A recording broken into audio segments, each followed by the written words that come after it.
everybody. Assalamu alaikum. Alaikum. Wa alaikum.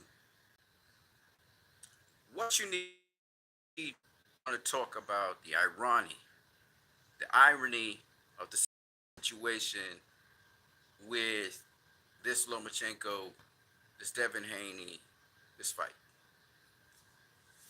And I feel that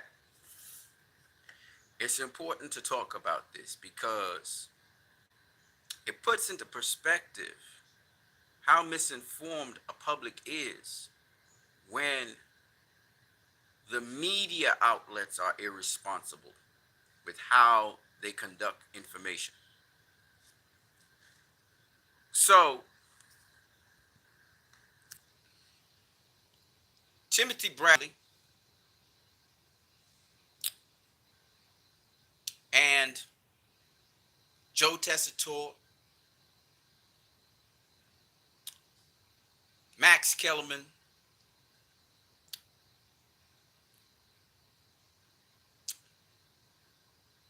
these people misinformed the public on what was going on in the fight between Lomachenko and Devin Haney. They called shots that did not land. They paid attention to what Lomachenko was doing, ignored things that Devin Haney was doing in the fight. Now, mind you, I didn't speak too much about Andre Ward because Andre Ward, though part of the commentary team and also part of the plan that they had, ESPN's plan to relay the information and comment on the fight. While he was a part of that team and game plan they had to do that, he, for the most part, was not involved in what was transpiring. Now, mind you, as the commentary team is covering this fight, Andre trying to be more neutral. He's probably the most neutral of them all. But nonetheless, as the commentary team continues to construct a narrative around Lomachenko, the people viewing this fight via television, via big screen TV, whatever, they're formulating opinions about the fight based on what the commentary team is saying because they're the experts, right? They're telling you in real time what's really happening. But when you misinform the public and you deliberately do this because you know boxing, these people who are commenting know boxing. Max Kellerman's an encyclopedia on boxing. Timothy Bradley has been a high-level boxer. Joe Tessitore has been around boxing forever.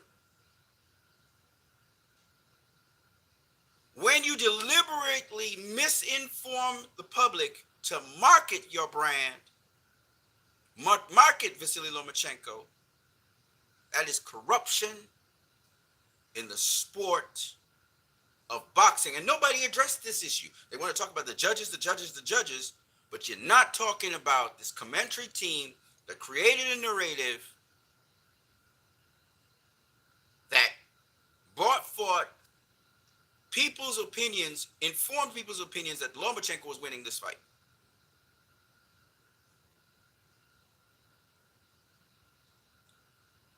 Point number 2. Robbery. So as a result of the great deception by the ESPN commentary team, making me reminisce of the atrocities that were done by HBO when they covered certain fights with black fighters back in the 90s and 2000s. Covering Roy Jones Jr.'s fights with Larry Merchant. I forgot Jim Lampley. And the token black man, Roy Jones Jr., or it was George Foreman, or it was Emmanuel, the token black guy.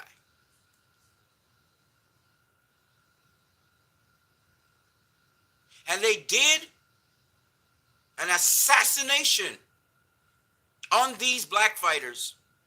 I'm not saying it's only race, but I'm just saying. It reminds me of that. I remember the Gennady Golovkin syndrome and the hype behind Gennady Golovkin.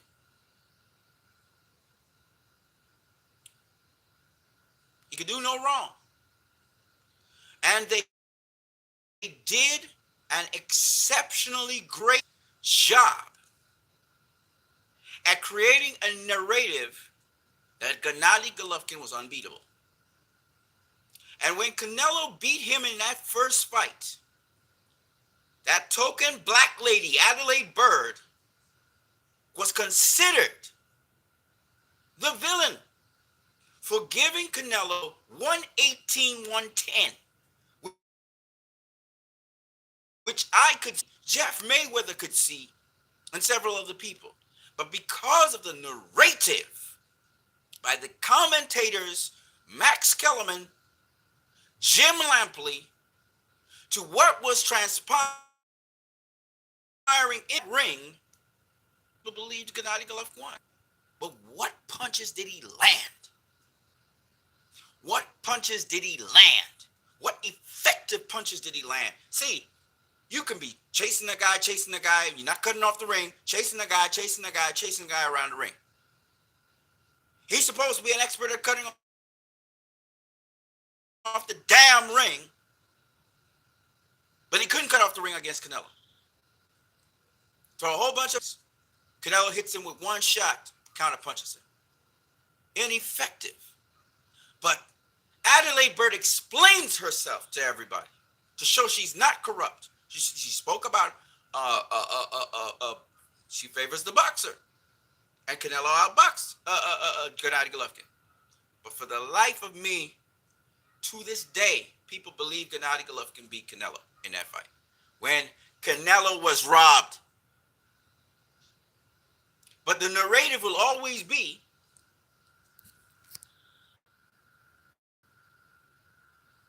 the people crying robbery in these cases are endorsing robbery. You know what would have happened if Vasily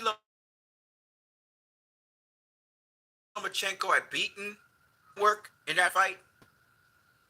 Who was landing? I had him outlanding Vasily Lomachenko. I don't know how punch stats got Lomachenko outlanding Devin Haney. That's bullshit. Because most of the punches he threw, he missed. And he was throwing in flurries mostly. He had the single shots where he would land the lead left every now and then, snap Devin Haney's head back. But for the most part, Devin Haney was doing the work. He was landing the shots. We're not talking about do the work in terms of just, pressuring a guy and he's not landing anything. No, we're talking about he was landing shots because Lomachenko wasn't protecting his body. His body was open all day.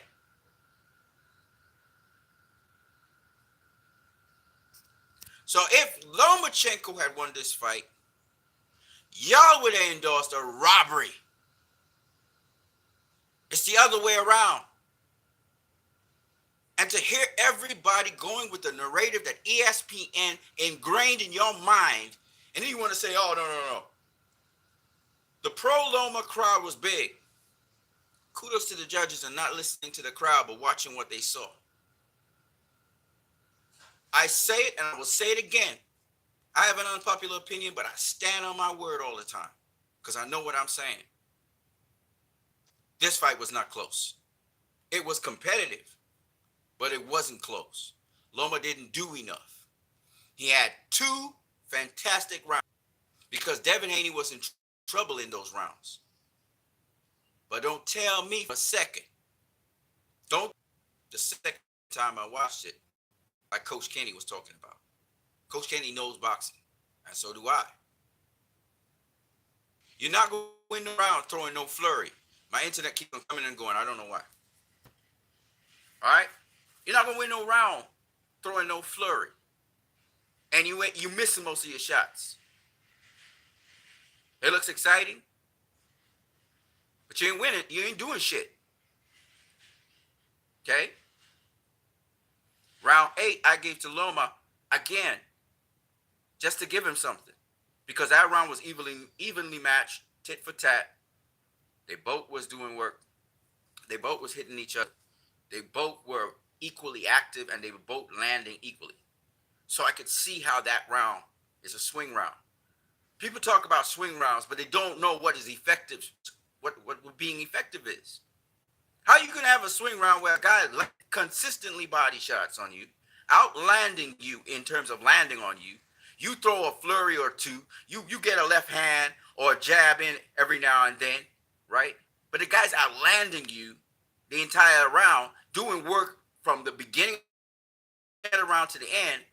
But you get the round. You didn't stun him. You didn't knock him down. You just not snap his head back. Come on, man. And Devin Haney was accurate with his punches too. He was beating that buddy. He was beating that buddy bad. So I don't know where or why people keep on thinking you can give him round 8 because his activity was up and his punches and the punches he landed. You can pity him and give him round 8. You can get Devin Haney. It's a swing round. But round 7 wasn't a swing round. Round 3 wasn't a swing round. They weren't. Just because he ended the round hitting Devin Haney, I think it was 2 shots he hit him with. But Devin Haney was landing body shots on Lomachenko the entire round. So them 2 shots win him the round over Devin Haney consistently landing body shots. Come on, man. Y'all need to. That is not a swing round. You got one fighter putting in serious work on another fighter, and you just disregard that. That's robbery, man. That's robbing a fighter. That's what you call a robbery. You know? So I couldn't give Lomachenko any of the first 7 rounds. None. And the thing about it is I did give him initially the 3rd round because I, too, was influenced by Max Kellerman's, the way Max Kellerman and the HBO Max team was going, the ESPN team. Because you see, what happened is you're watching the fight, you're hearing these people in your ear, and they're literally influencing your mind, and you don't realize it. Sometimes you can't turn the volume off because you want to hear the snap in the punches, you want to hear the power in the punches, so you have to kind of block them out and watch what you're watching. But even then, what they say influences you subconsciously. Similarly with the crowd, the judge's job is so hard because they got to focus, they got to really zone out the crowd, just zone into what they're looking at. Judging a fight is not easy, man. And getting it in the first take, you got to be really good. And Dave Moretti is one of the best judges out there. They were saying that Dave Moretti, what they were saying, boy? They said that Dave Moretti had Ryan up or something like that with the Tank Davis fight or something. He had a 10-10 round where Ryan got dropped in the second round where Ryan got dropped late. And I could see it as a 10-10 round because Ryan was dominating that round. He was beating up Tank, and then Tank counter punched him, right? So I could see it as a 10-10 round. But they going in on Dave Moretti. It's always the people who know the least open their mouth the most. Dave Moretti is true. I don't know how he got round 10 for Devin Haney. I don't see it, right? But what I can tell you is he usually gets it right. Dave Moretti usually gets it right. He calls. Glenn Fieldman is another great Las Vegas judge. You know what I'm saying? So I don't know what's wrong with people, man.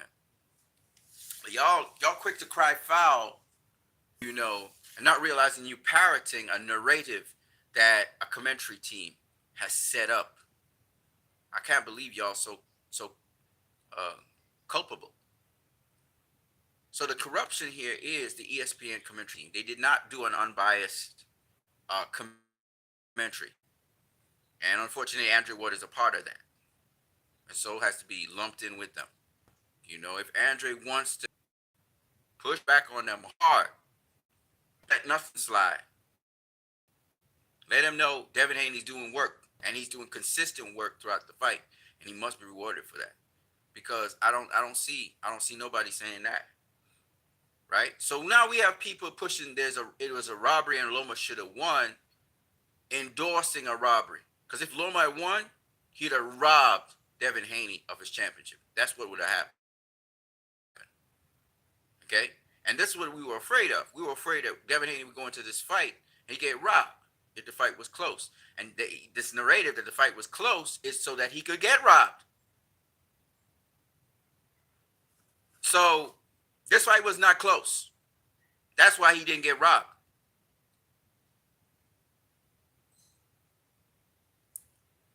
So I'm done talking about that. What you need gonna always expose these people for what they are. Oh, I got another thing. So Mr. Clown, whose name I will not call, is talking about Eastern European fighters, and this is the reason why white people don't watch boxing and blah blah blah blah blah. First of all, let's make this abundantly clear. There are not enough white boxers and we don't celebrate them and blah, blah, blah, blah. Listen, first things first. Your boy lost. He lost. Paulie. So take your salty ass. Usually, boxing comes from a place of poverty or from people who misbehave, and so they need something to discipline them and give them structure. It is a very difficult sport. It is not the first choice of every single person out there. Usually it's disenfranchised people who resort to boxing and fighting. Now telling me that there are a whole bunch of people in MMA, MMA is cool and everything, and probably because you were an elite boxer at a certain time. Okay? Because white people have progressed, and the minority white people have progressed in America, the Irish, etc., etc., even Italians, they're not so much involved in boxing anymore because boxing's a tough sport. Poor people generally go into boxing. Most white people ain't poor anymore. They could do other things. So that's why you don't see a whole bunch of white people from America in boxing. You get like the Caleb Plants every now and then and so on. Right? Usually they're foreigners.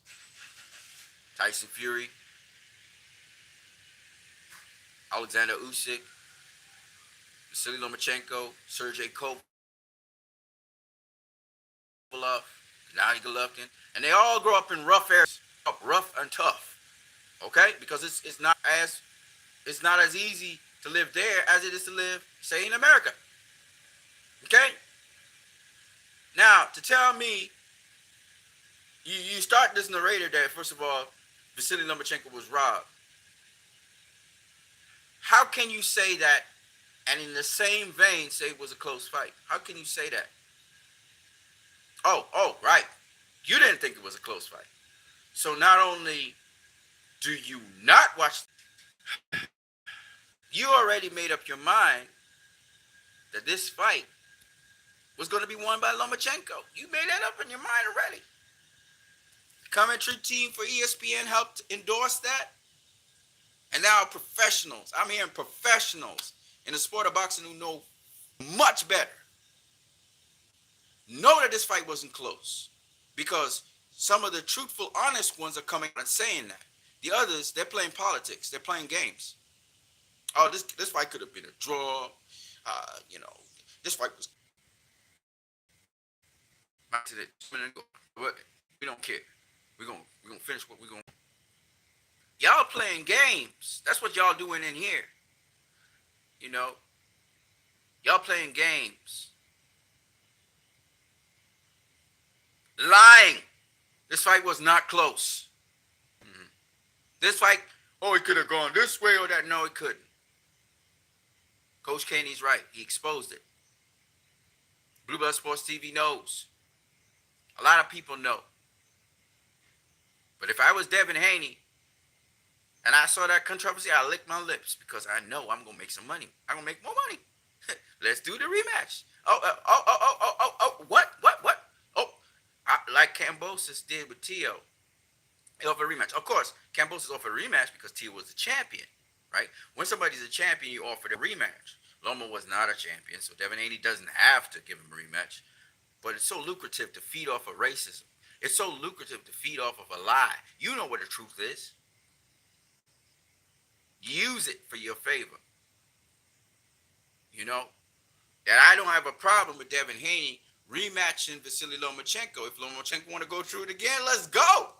Let's go. It's gonna be worse because I know. Okay, so my internet keeps on coming and going. I pay for my internet and they messing with me, but it's all right. My point anyway is this: people can circulate lies and make them look like truth, but the thing about it is, a lie is always found out. It can't last. It can't last. You dig?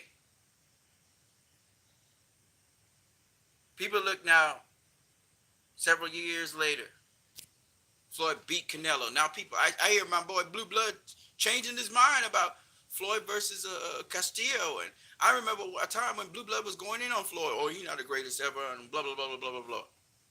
Blue changed his mind.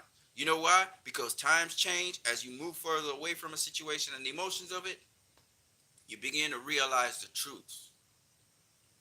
And what you need to always get it right. You know, I said Devin would go in there and, you know, beat up Lomachenko and stop him. You know, that's what I was thinking. That didn't happen. But you see, the difference between me and somebody else is I acknowledge the truth. I don't double down on my lie or on the thing that's not true that I said, that I thought was right. No. If the truth is that Lomachenko handled himself, fought well, not enough, but he fought well, how can I not say that? Right? I'm not going to lie to satisfy the inaccuracies that I put up so that I can be correct. No. Truth is the truth. So I felt I needed to expose that and put it out there so somebody on YouTube says this. Somebody on YouTube says this. You know what I'm saying? And the culprits in this whole thing is Timothy Bradley, Joe Tessitore, Max Kellerman, and Mark Kriegel. They the culprits. I'm naming them. Okay? I'm naming them. I want y'all to realize media must be held accountable for the misinformation that they give. Just as that Jim Lampley used to call shots that Pacquiao threw that never landed. We don't want that shit out here. You understand? And don't use a token black man in Timothy Bradley to spread your lies. Oh, another one. I'm not going to put Andre Ward in that lump, but he was with them. So, by association, Andre, you better stand up and say something. Otherwise, I'm going to lump you in with them. Because when you don't say anything, inaction is promoting negative action. When something's wrong, you better stand up and say it. You better say what's going on in there. And I see you trying, but you need to do more. When they cry robbery, you must say, no, this fight's not a robbery. This is not a robbery at all. You need to say what it is. You need to call it. You need to set the record straight. We need proper. This is what it's. So judging is one of the many problems with boxing sometimes. Sometimes. Not all the time. Refereeing sometimes is atrocious. In the big fights, that is. I'm not going to talk about on a general scale, because on a general scale, it's much more corrupt. They're much more rampant. But on the big, sometimes wrestling can be bad. Sometimes judging is bad. But the other thing that is seriously atrocious, that makes good referees look bad, that makes good judging look bad, is the officiating. Not the officiating, is the commentary of some of the biggest fights out there. Okay? And I believe it's deliberate. I believe it has to do with marketing a certain company and their products. The products being the boxers. Okay? We had a freaking Lomachenko advertisement. There was a whole fucking Lomachenko advertisement going on ESPN. They were advertising Lomachenko as the second coming. That was what was going on. We saw it with the Teo fight, and then we saw it on steroids with the Haney fight. Because Haney's a black guy. Teo don't look black. But yet, when it comes to the black kid, he didn't win the fight. Nah, he didn't win the fight. And then we got these coon ass black boxers agreeing, yeah, he didn't win the fight. Yeah.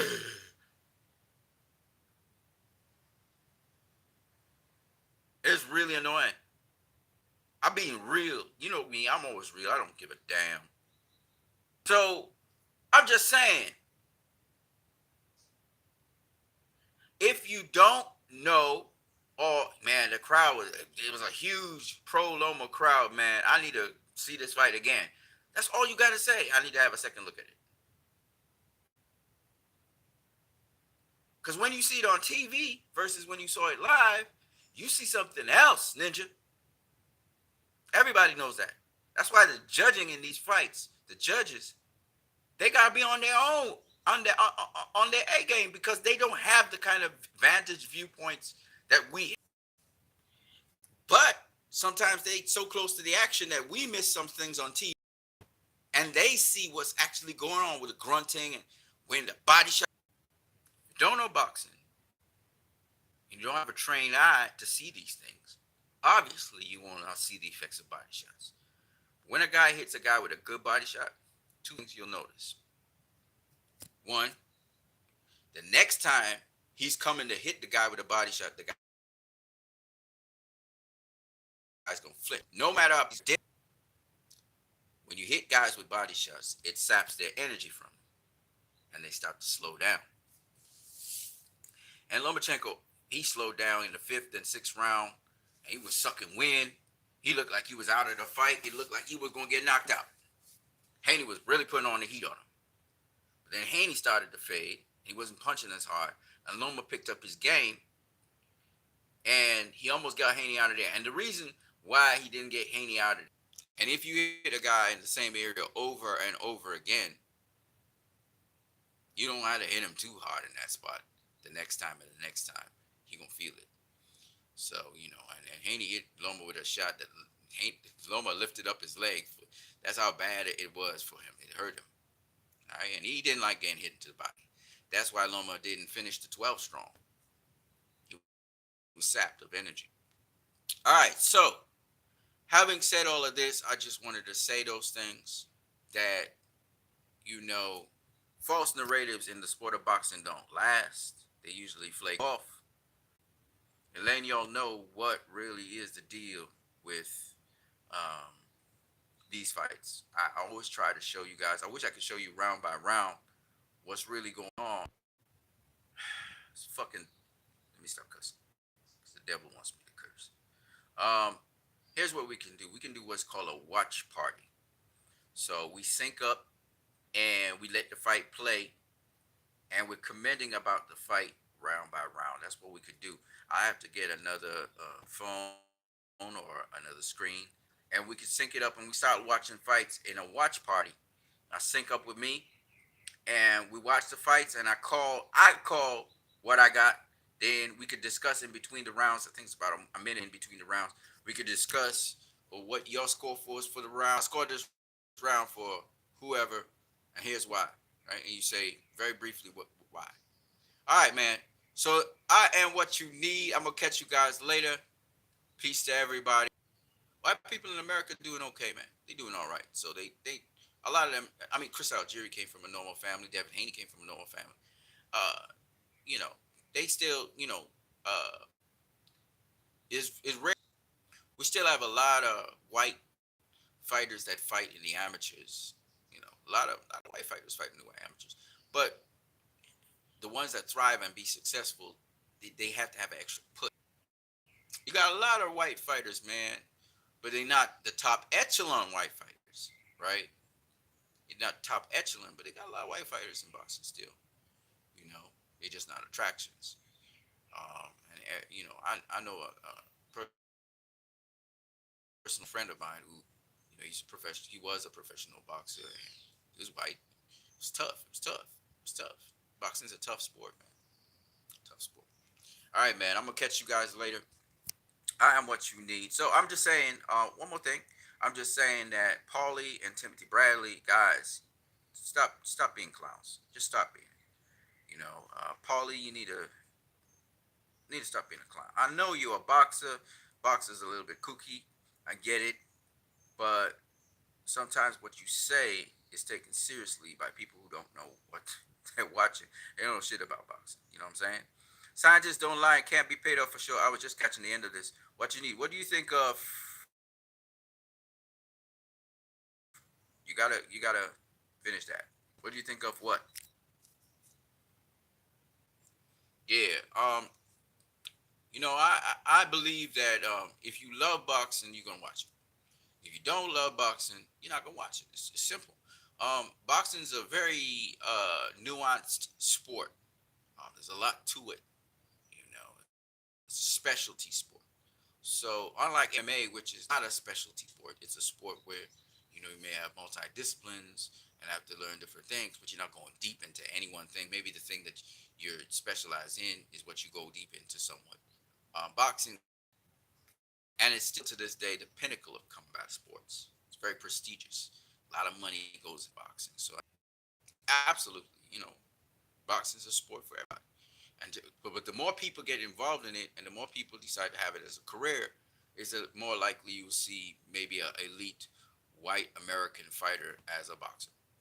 You know, but as like I said before, boxing's a poor man's sport mostly, so you have to be going through adversity in your life for that to be an option, or something. Your mentality is such that you want to get into boxing.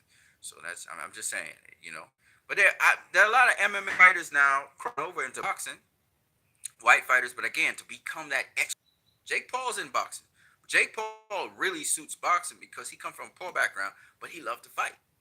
So Jake Paul is a white guy with blonde hair, blue eyes, and he really make a career of it, a serious career of it.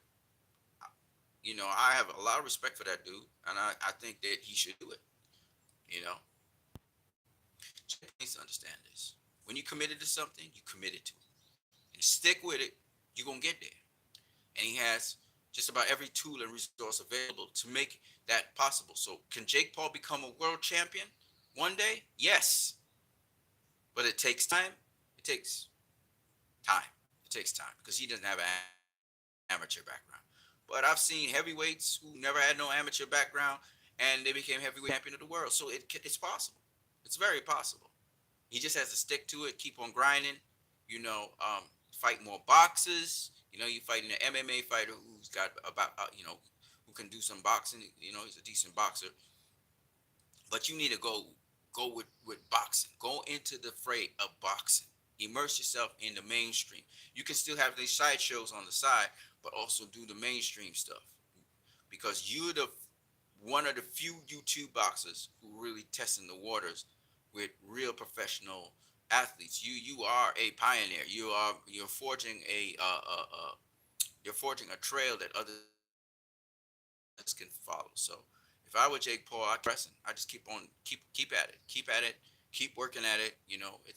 It's something that takes a little while to happen. Maybe the next 10 years, maybe the next 5 years. It depends on how hard you work. It depends on.